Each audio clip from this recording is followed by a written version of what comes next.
If it's love, I want everything. Touch my soul, touch my heart, don't judge my mental. They told me that life is simple, been real since Papa Pimple. I started out in the Renault Sonata, the presidential. Speak once and listen twice, they told me that less is simple. GATV family, what's good, y'all? It's a beautiful day, yes it is. Beautiful day. Hope y'all weekend getting started off right. I wanted to touch base on something I saw from Corey Holcomb speaking on Ebony K. And crazy, man. Crazy situation with her. I don't mess with none of this subject too much because I'm on the inclination. If somebody shows you who they are, believe them. Don't wait the second and third time. But we're about to react to Corey Holcomb's, reaction towards Ebony K and the whole bus thing. I saw a lot of content creators chiming in on this, and they gave their point where I thought, why so upset, Why be so mad about the woman sharing her opinion? That's who she is. If you ain't checking for broads like that, why worry about it so much? And I understand this world of content creation where it's like anything goes. So I wanted to chime in myself from another perspective while reacting to Corey Holcomb. Now this is that dude named Dave. We're reacting to his reaction. I really like his viewpoints on matters. He's reasonable, very well balanced. I could have reacted to a lot of other people's reactions, but I think you guys sensationalize issues.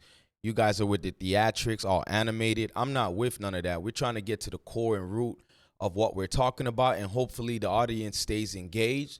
And I'm coming from a place where I do rock with my brothers and sisters, but as a man, I hope to give somewhat game or help. If I don't have it, provide it from someone else that can help give game to our brothers on how to handle certain situations and how to come at it. So let's check it out. The bitch said the truth of how she feel.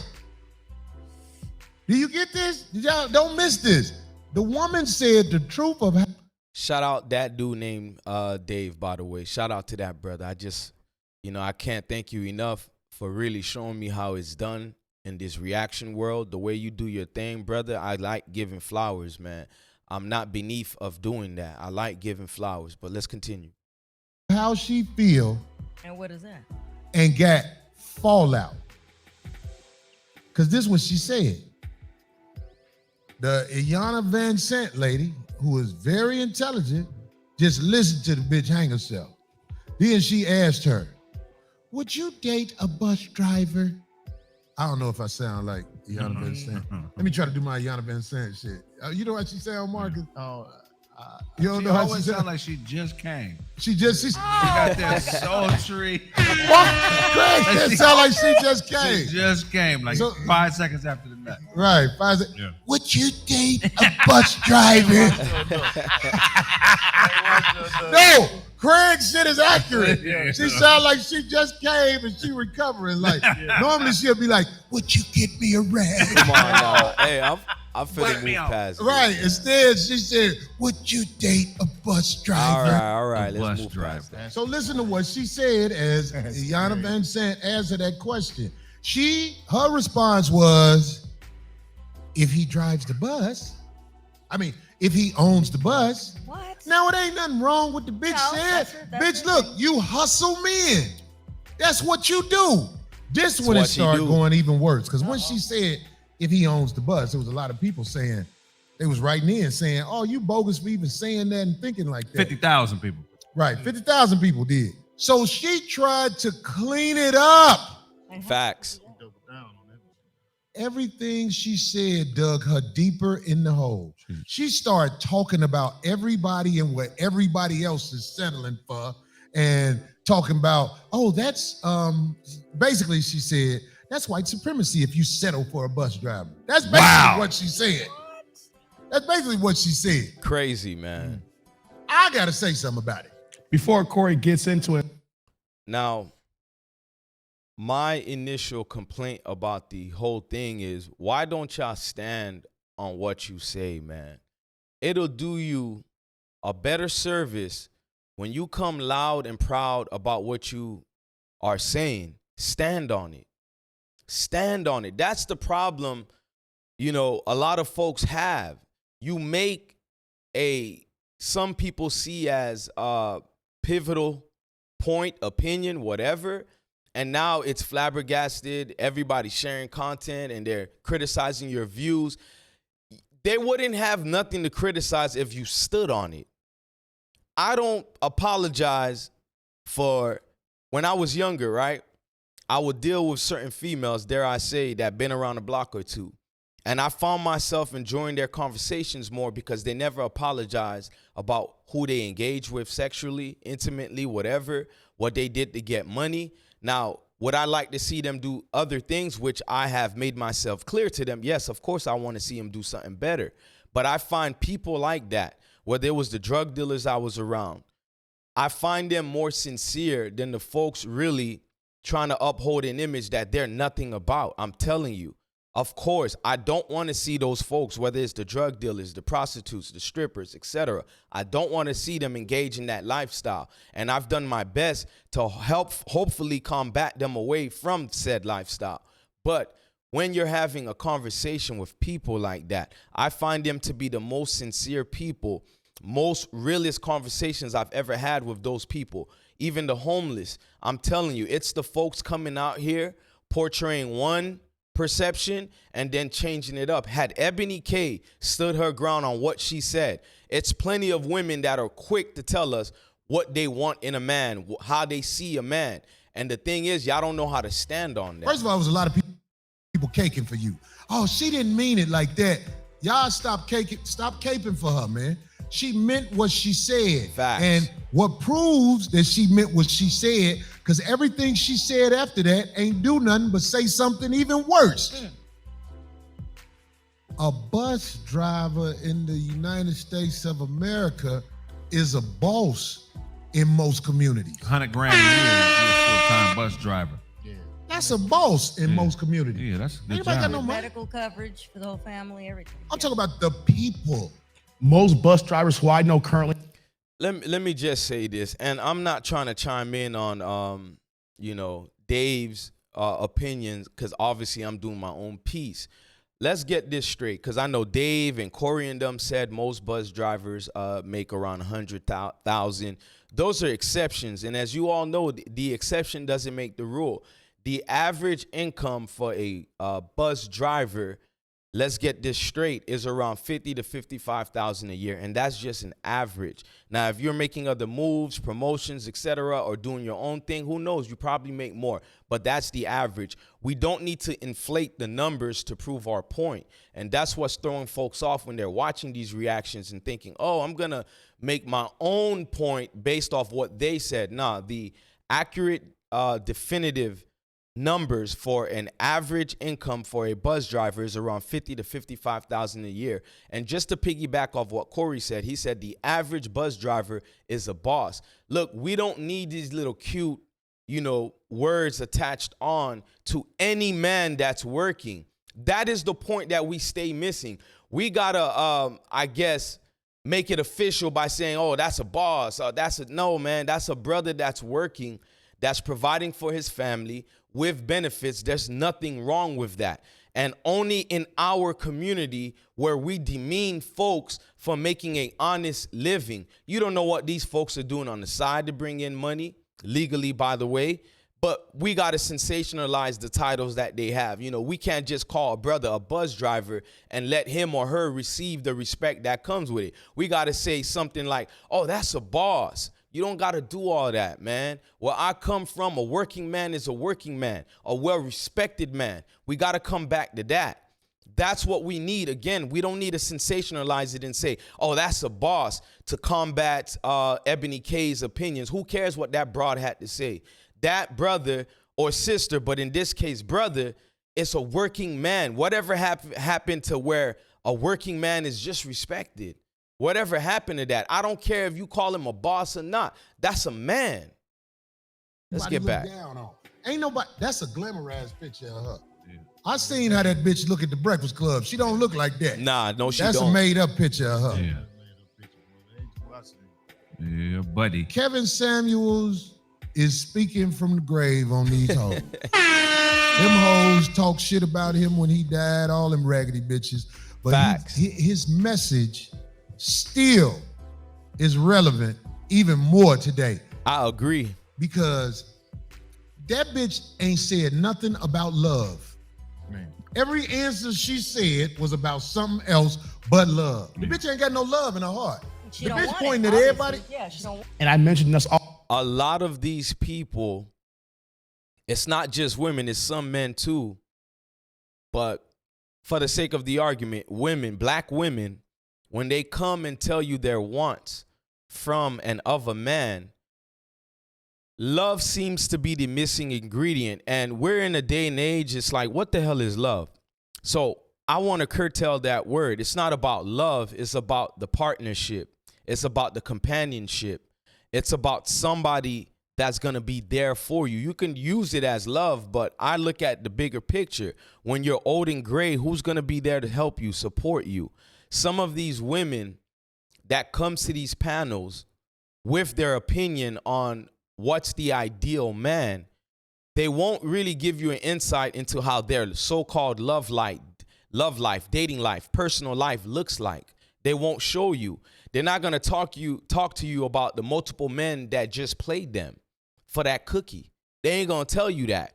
They're going to pretend that, they could have sex with no intimate attachments. As we all know, most women can't have a sexual relationship with a man without feelings involved. So a lot of these women that come and project themselves to be more superior than the average woman, they're hurting inside. They're hurting from the dude last week that played them, slept with them, and kept it moving. They're hurting from the married man who portrayed himself to be single, or in most cases, the woman know he's married and didn't want to be with you. They just wanted your cookie. So they come on, and the only way they can combat that hurt feeling, that hurt pride, is speak on the ideal man they want. 6 foot plus, whatever, $100,000 a year or whatever. And even in most cases, they laugh at a man making $100K a year. So our sisters have become backwards. And I'm only chiming in again on this conversation to tell you, when someone tells you who they are, and I know you heard this already, just believe them. And had you believed what Ebony K said initially, it wouldn't matter that she backtracked on the Breakfast Club or wherever. It wouldn't matter what she said to backtrack on her comments. It wouldn't even have mattered. Also in my live stream as well, and I started to pause here, but She don't want love. She ain't saying nothing about a nigga curve. D, say it again. If she didn't say anything about love, she doesn't want it. She don't want love. Facts. Sounds like she wants some sort of security and doesn't care how it goes down. That's how I look at those women that use those old men. This type It's of like, woman. what are you getting at? You know you don't care for that man. Yeah. The moment that they really need the true looking after, they out the door. It's all about money. And if that man, yeah. What'd you say, Craig? See, Then you next, Mark. this type of woman isn't capable of love. She was raised in a single parent household. Her mother is a bus driver, and look what she thinks about bus drivers. Facts. For those of you that do not know, Ebony K's mother was a bus driver. I did the research before hopping on and sharing my critique or opinions. That's what a lot of folks didn't realize. Maybe she's traumatized by what she's seen. Maybe her mother told her, don't be like me, etc. But I assure you, going back to what Dee said, maybe she's just looking for security, etc.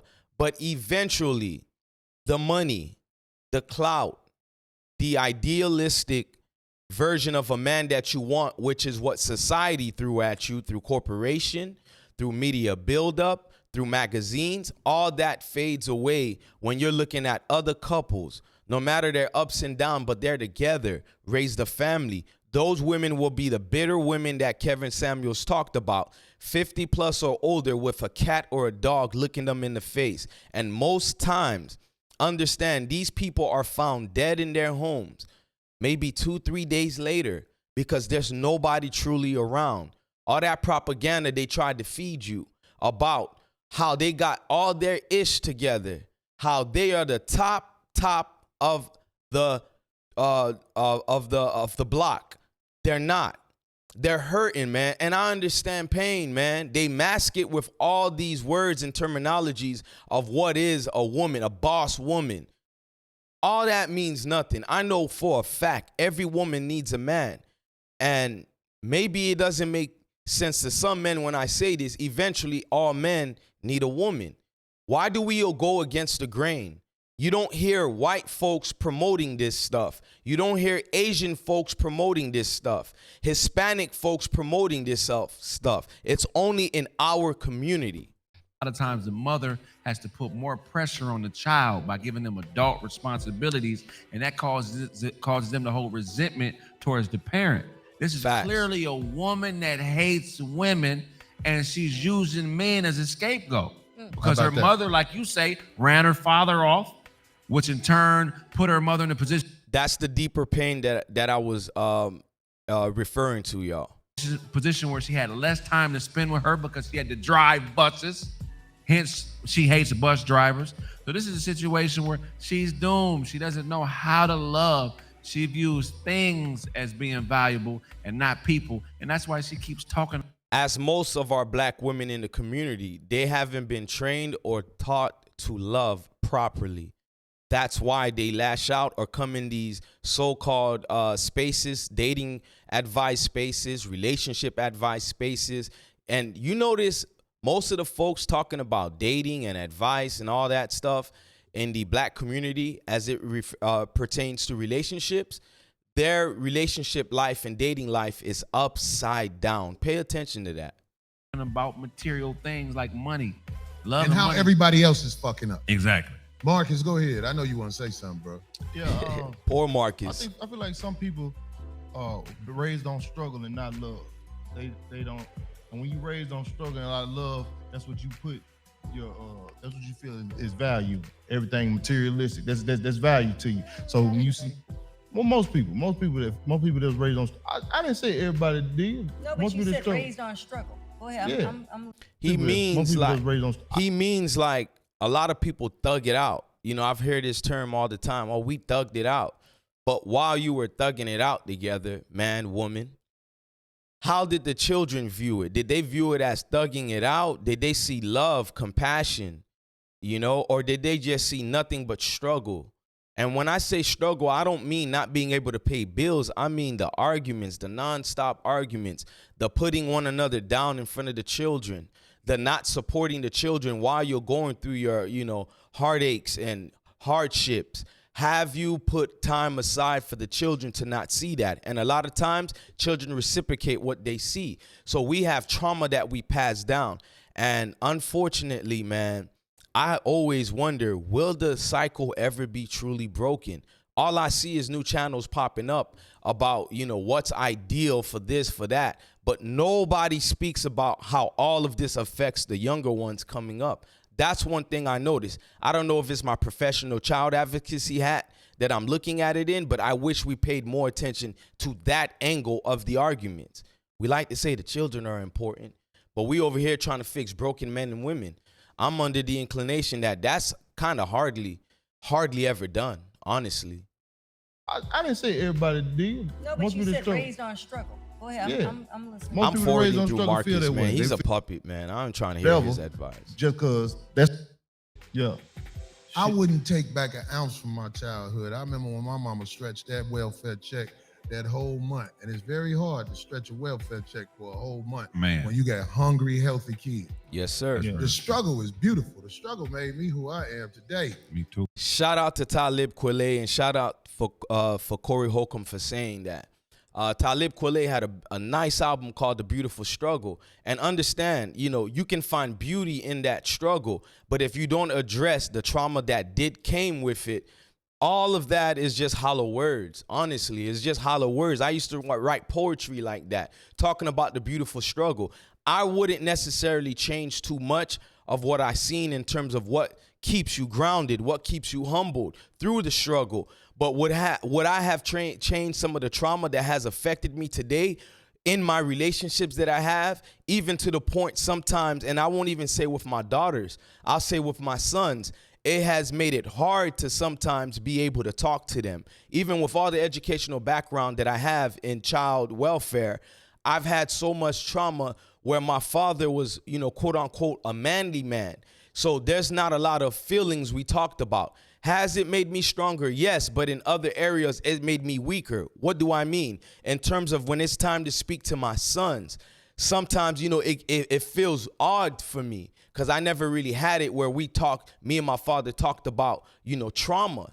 You know, my father lost his brother. He was murdered not too far from our home. And I've always felt, you know, like that trauma, my father held it on. And because of his father, my grandpa, you know, who wasn't in his life much of his youth, he carried on a certain bravado, a certain way that you got to be for your sons. And all I'm saying is, yes, Corey, the struggle can be beautiful. But as black people, we got to break that taboo that we feel like we shouldn't speak about feelings sometimes. Y'all may think it's corny, but I'm telling you, there's a lot of repressed issues going on that comes out in sometimes detrimental ways. We should not think it's not becoming of a man to sit down and speak to your sons, even when I feel odd about it, even when I feel strange and weird emotions that I've never handled comes out. When speaking to my sons, I do it. I tell myself, I may not have had this, but they will have it. And hopefully it will balance them out growing up. That's all, man. Feels You know what I'm great. saying? Because I see what happened to rich kids. They all grow up to be drug addicts for the most part. They grow up to be real fuck motherfuckers. People who grew up rich. People It used to make depends. fun of me where I sent Ice to school. Yeah, over there to that rich school. Look, I'm not going to hold y'all. I'm not really trying to do too much on this Ebony K thing, man. I'm here to tell y'all this. Look, for all the Ebony Ks in the world that might ruffle your feathers a little bit, man, there's so much other queens out here that rock with you, especially if you're doing the work to better yourself. There are black women in our communities that will appreciate even the littlest of things. Then maybe they went through their own, you know, insecurities, their own humbling situations where I promise you, you can help teach your woman too. That's one component a lot of these brothers never speak about. When that woman clings on to you as your rib, it is your duty as well to teach her. You are her leader. It is your duty to teach her as long as she's willing to deal with your program. And I know a lot of ladies take that as, oh my God, that seems like a submissive gesture. I don't care. I'm telling you, if you're willing to follow along with a brother's program, and that brother is the man that he say he is, I don't see y'all failing. I don't see y'all failing. It's only when that woman rejects your program that it's going to go left. And they don't outright reject your program. There's little signs that we as men choose to ignore, and we brush it off and we carry on with the so-called relationship that you don't realize that you set yourself up for maybe 3, 4, 5, 10 years down the road, that all those red flags you should have been paying attention to comes out where it's at the point of too late, man. But look, I ain't gonna hold y'all, man. Just try to share some of this whole Ebony K fiasco. I think black men got too much to worry about than to pay attention to the Ebony Ks of the world, man. Hey, Kings, you know I'm here for y'all, man. Cut that crap out. Don't let the Ebony Ks of the world ruin a possible good relationship from a good sister that is willing to get your attention. You know, pay attention to that, man. You doing the math, right? You doing the job, right? So the Ebony Ks of the world, if you understand who they are, come on, that's the tools to maneuver around that bullshit and get the right sister to help you. And if you already got a sister on your team, see how you can work to benefit the both of you. And if it can't, honestly, I say cut ties now. Don't wait, man. That's my only advice on this whole Ebony K situation. You see any woman around you or with you that shows signs that the Ebony Ks of the world have, run away. And shout out to Kevin Samuels for saying this. If not all of us, men and women, I can say specifically for black women, go get some therapy from all the failing relationships you were a part of, from all the men that failed you in your life. I don't care if you was intimate with them. I don't care if they were your uncles, brothers, fathers. You need some type of therapy before you think you're going to have a healthy relationship. That's it, man. It's gravitating away. I'm out. Like, share, comment, subscribe. But folks, as always, always, always, please keep coming back.